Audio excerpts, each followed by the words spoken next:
Yes, good morning to all students. You are welcome. Online classes. English compulsory में regular जो videos मिल रहे हैं उसमें आपको वाटर लेसन के बाद आपका रेनबो का सेकंड लेसन है कि रूम 10/8 एक ऐसी स्टोरी है आज की युवा पीढ़ी के द्वारा किस प्रकार अपने माता पिता अपने फोर फादर्स ग्रैंड पेरेंट्स के साथ बिहेव जो किया जाता है उस पर एक व्यंग्य है।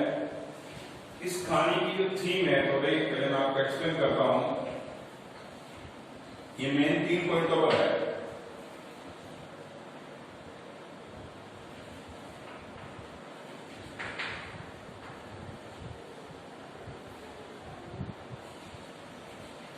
जनरेशन गैप,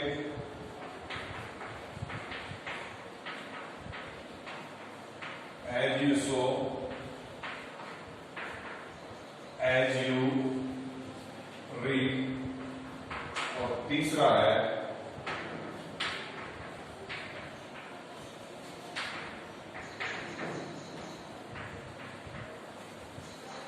ध्यान से सुने, जनरेशन गैप। जनरेशन गैप का अर्थ है वैचारिक मतभेद कि आज की युवा पीढ़ी के अंदर किस प्रकार वैचारिक मतभेद बढ़ता जा रहा है जिसके कारण एकल परिवार प्रथा बनती जा रही है। वो अपने माता पिता के साथ नहीं रहते हैं, उनके साथ दुर्व्यवहार करते हैं। As you sow as you, ये एक फ्रेज है कि जैसा करोगे वैसा करोगे, जैसा बोओगे वैसा पाओगे।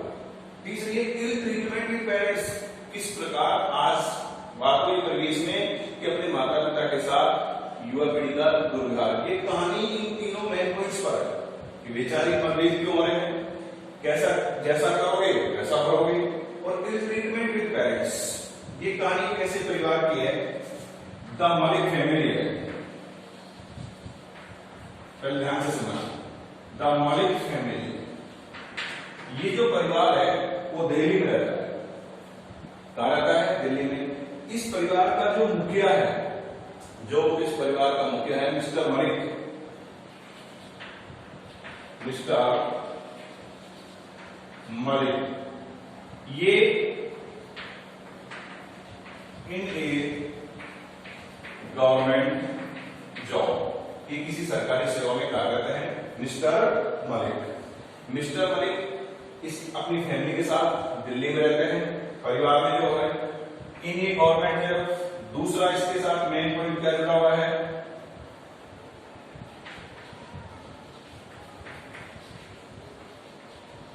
Transferred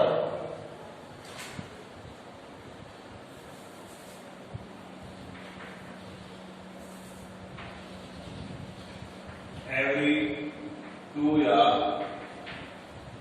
3 years at another palace. जिस डिपार्टमेंट में सर्विस करता है वो डिपार्टमेंट प्रत्येक दूसरे तीसरे वर्ष इस व्यक्ति का ट्रांसफर किसी दूसरे स्थान पर कर देता है।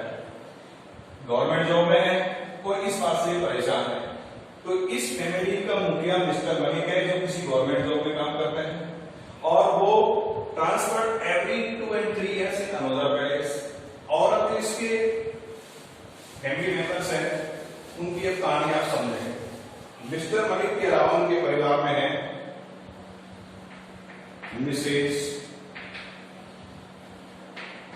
Malik, a house wife. इनके साथ रहती है परिवार में Mrs Malik mother in law, यानी मिस्टर मलिक की मां। और तीसरे नंबर पे जो है देयर सन एंड डॉटर। ये पूरी फैमिली है, ध्यान से समझ लेंगे। मिस्टर मलिक, उनकी पत्नी मिसेज मलिक हाउसवाइफ है, इनकी मां मिस्टर मलिक और मिसेज मलिक की सास इनके साथ रहती है। ये मेजर है कहानी इन दोनों के बीच घूमती है। और देव के परिवार में एक बेटा और एक बेटी। मिस्टर मलिक वर्तमान में दिल्ली में सेटल्ड है। उन्होंने दिल्ली में थोड़े दिन पहले एक अच्छी फैशनेबल कॉलोनी में, मैं फिर कह रहा हूं अगर आप थीम को ध्यान से सुनेंगे तो आपके सभी क्वेश्चंस सॉल्व हो जाएंगे। मैं ऑफलाइन क्लासेस में भी पाठ पढ़ाने से पहले बच्चों को बहुत अच्छी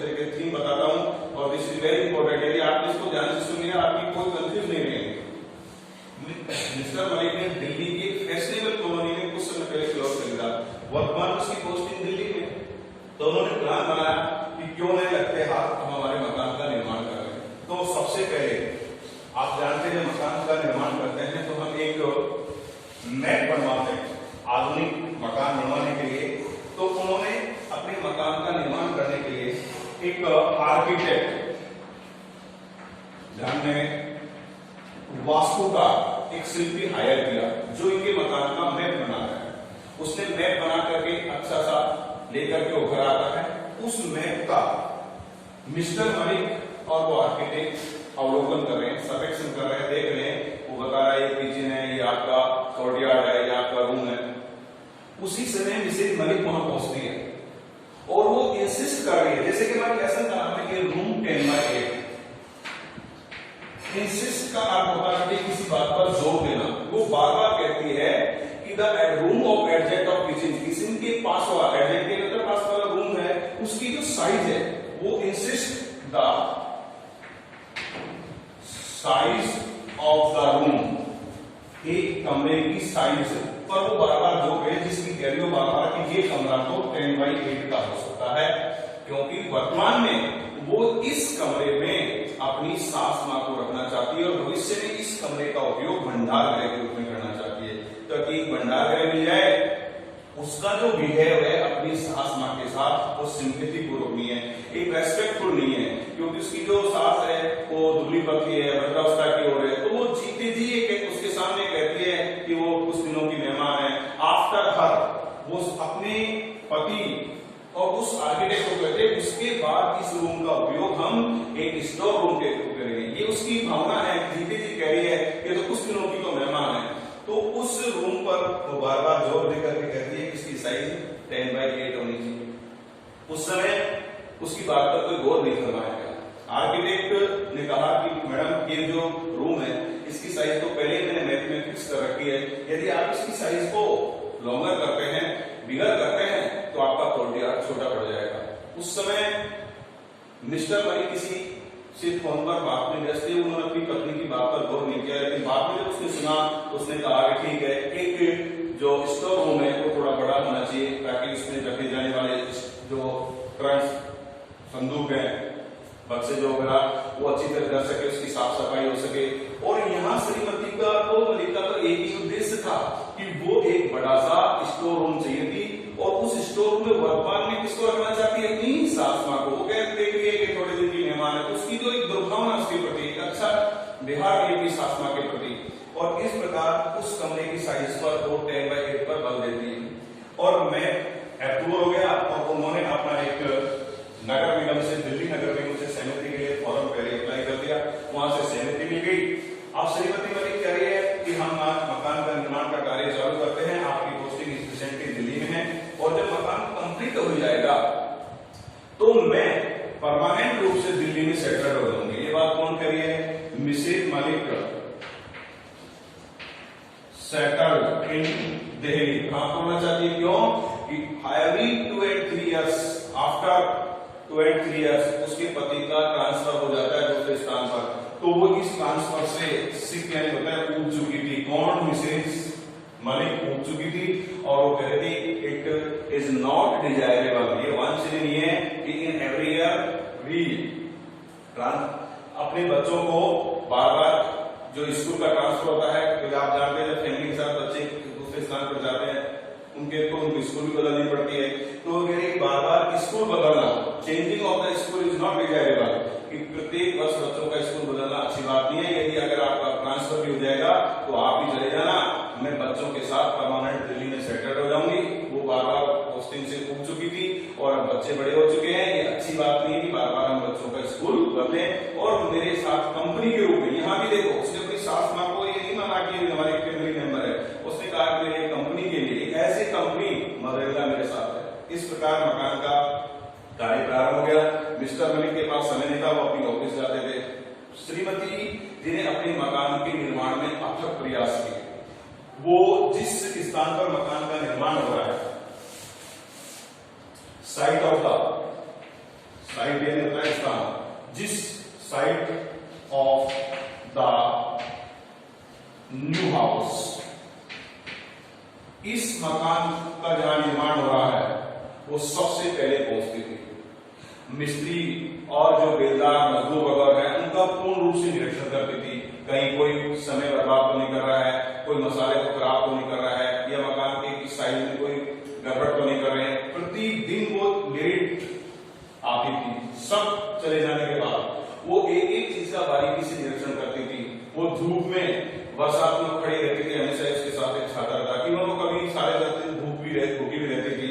अपने मकान को बनाने में उसने पूर्ण प्रयास किया और बहुत कठिन परिश्रम की, दिन रात को मेहनत करके उस मकान का निर्माण। और जब वो वहां रहती थी तो उसने अपने मधुर व्यवहार से पड़ोसियों से संबंधी बहुत अच्छे बना लिए थे। बहुत सारी उसकी सहेलियां बन चुकी थी।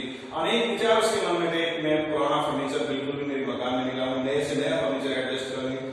और प्रत्येक कार्य लगभग पूर्ण हो गया। उसी समय जब उनका मकान कंप्लीट हो गया और वो मकान में शिफ्ट होने वाले थे, उसी समय गवर्नमेंट ने उनके मकान को the new house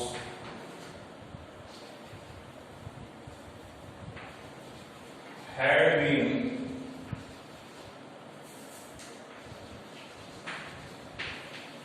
acquired by the government।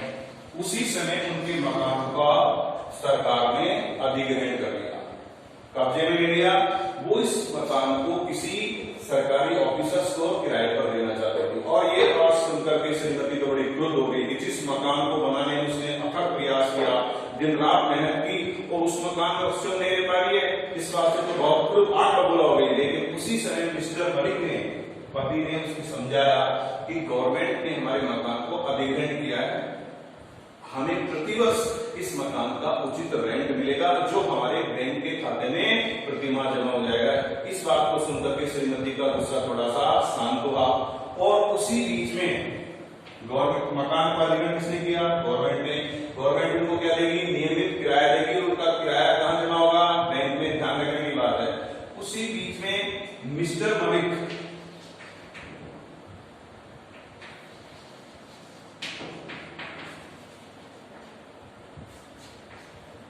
had been transferred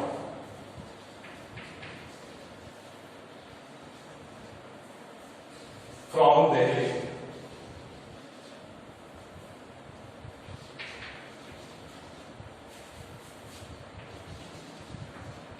उनका ट्रांसफर दिल्ली से हो गया। और इस बात को से खुशी हुई श्रीमती मलिक को। ध्यान देने की बात है, खुशी क्यों हुई? एक तरफ तो मकान का अधिग्रहण कर लिया, वो ये सोच देख रही है कि अगर हम यहाँ से चले जाएंगे तो मुझे बार बार मेरे मकान को देख करके जो मुझे दुख होगा वो नहीं होगा। दूसरी तरफ नहीं रहने की जो एक पीड़ा है वो भी नहीं रहेगी, क्योंकि रोज मकान को नहीं देखेंगे पीड़ा, और हमें उचित किराया मिलेगा। इस प्रकार मिस्टर मलिक की फैमिली एक बार पुनः दिल्ली से किसी अन्य स्थान पर चली गई। मकान को एक्वायर कर लिया गवर्नमेंट ने। अब जब वो दोबारा दिल्ली में प्रतिस्थापित होने वाले हैं, उससे पहले उस परिवार में क्या क्या चेंजेस हुए? गवर्नमेंट ने उनके मकान को किराए पे रखा है। श्रीमती मलिक ने सोचा कि प्राइवेट जो किराएदार होते हैं वो हेडेक होती है, उनकी कंप्लेंट का कोई छोड़ नहीं होता है, किराया समय पर जमा नहीं कराती है, हमें तो हमारा मकान कोई मन में खुशी प्राप्त कर रही है, हमारा जो मकान है वो तो गवर्नमेंट ने लिया है, नियमित हमारा पैसा बैंक में जमा हो रहा है, और अगर हम किसी प्राइवेट किराएदार रखते तो निश्चित रूप से आएगी उनकी कोई सिफारिश रहती, किराया समय पर नहीं मिलता। अब गवर्नमेंट के द्वारा अधिग्रहण करने के बाद मिस्टर मलिक की फैमिली कहीं और चले गई।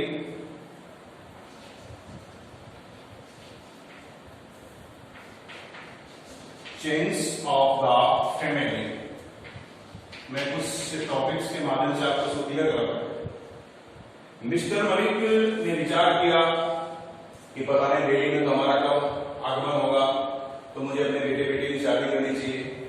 लेकिन इस परिवार में क्या परिवर्तन में देखो, जब दिल्ली से चले गए, गवर्नमेंट ने मकान अधिग्रहण किया, तो first of all Shrimati Malik ने जो रूम बनवाया था अपनी सास मां के लिए, तो उन Mr Malik's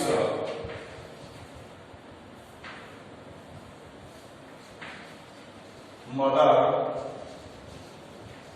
had been passed away.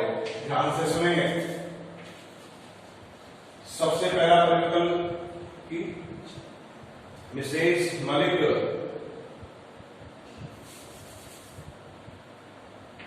Mother had been passed.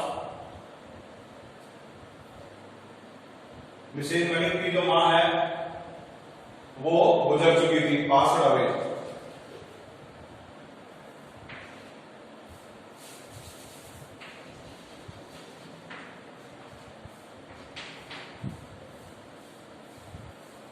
Mister Malik's mother had been passed away. पहला परिवर्तन, जिसको उस रूम में रखना चाहती थी वो तो इस दुनिया से जा चुकी है। दूसरा परिवर्तन, Mr Malik's daughter had been married. उसकी पुत्री का विवाह हो चुका था। ध्यान देंगे, चेंज ऑफ फैमिली, अभी तक गवर्नमेंट ने मकान नहीं दिया। और Mr Malik's daughter had been married, उसकी मदर इस दुनिया से जा चुकी है, लेकिन गवर्नमेंट ने उनका मकान अभी उनको कब्जे में नहीं दिया। उस समय पश्चात तो वापस दिल्ली में आ गए। मिस्टर मलिक बार बार गवर्नमेंट सरकारी कार्यालय में चक्कर लगाते थके कि मेरा मकान मुझे वापस मिल जाए, लेकिन उनका मकान उनको नहीं मिला। उसने विचार किया कि मैं सेवानिवृत्त होने से पहले बेटे की शादी कर दूं। तो तीसरा परिवर्तन, Mr Malik's son had been married. देखो तीन परिवर्तन, उनकी मां गुजर चुकी है मिस्टर मलिक की, बेटी की शादी कर रही, बेटे की शादी कर रही, और तब तक भी ये जो मकान है मिस्टर मलिक का वो गवर्नमेंट के कब्जे में है। तो अब मिस्टर मलिक अपने पुत्र और पुत्रवधू के साथ, दोनों पति पत्नी, मिसेज मलिक, वो एक किराए की आवत the Malik family lived in a rented house with their